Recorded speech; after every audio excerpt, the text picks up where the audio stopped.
పదే పదే ఉచ్చారిస్తూ సాధన చేశాడు. అప్పుడప్పుడు ఎటువంటి తడబాటు లేకుండా మాట్లాడతాడు. కానీ ఒకసారి తడబాటు మొదలైతే మాత్రం చాలాసేపు నానిని ఇబ్బంది పెట్టేస్తుంది. అలాంటప్పుడు తనేం చెప్పగలడు? దానిని పూర్తి చెయ్యలేకపోతాడు. నాని నేను ఈ వృత్తాక పోటీలను నా పేరిచ్చాను. రాత్రి భోజనాల వల్ల దగ్గర చెప్పాడు. మంచిది. దేని గురించి మాట్లాడుతున్నావు?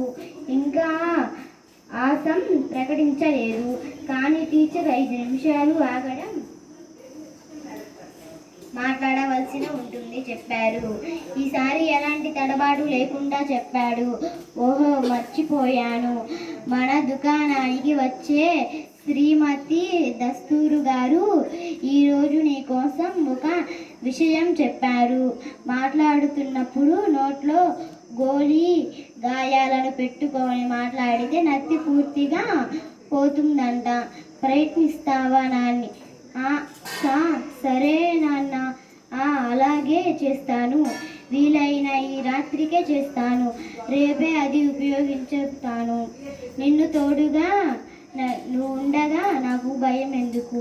నాని వాళ్ళక్క ఆమె అడిగింది.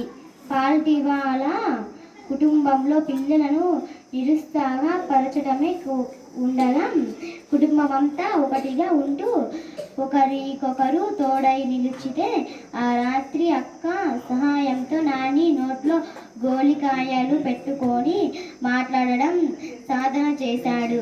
కొద్దిగా తడబడుతూ ఇలాగే చేస్తే అది కూడా తగ్గిపోతుందని అక్క ప్రోత్సహించింది.